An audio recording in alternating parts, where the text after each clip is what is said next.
Hey everybody, this is Weatherman Tim. Well, in a second we're going to talk about some meteorological catchphrases that's been floating around there for a few years, and if they're really valuable to you, and we'll get you ask for some feedback with that. But for now, let's dive into this week and see if there's any winter weather as we're starting to get into the waning days of winter, and we haven't had much.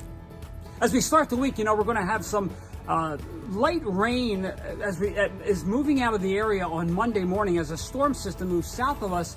Not enough cold air for any snow. There may be a few wet snowflakes mixed in with the rain early Monday morning, but then we break out and we get some sunshine in the afternoon, and that'll set the stage for a really mild midweek. We're talking 50s again, if not 60s, if the sun comes out enough on Tuesday, especially Wednesday. And then later in the week, an impactful storm will move from Texas to the Great Lakes.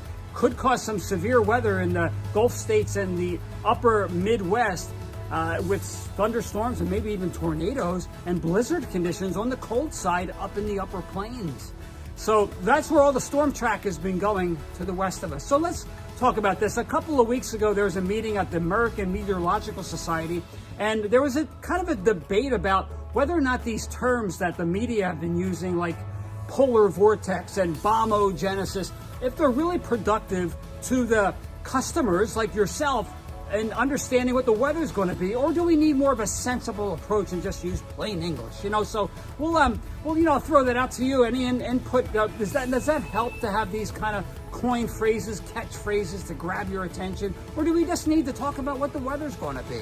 Well, anyway, for next week, I'm going to talk about the sudden stratospheric warming event that could cause the polar vortex to kind of migrate down into the North America. We'll see how that rolls off my tongue next week. Take care. Have a good week.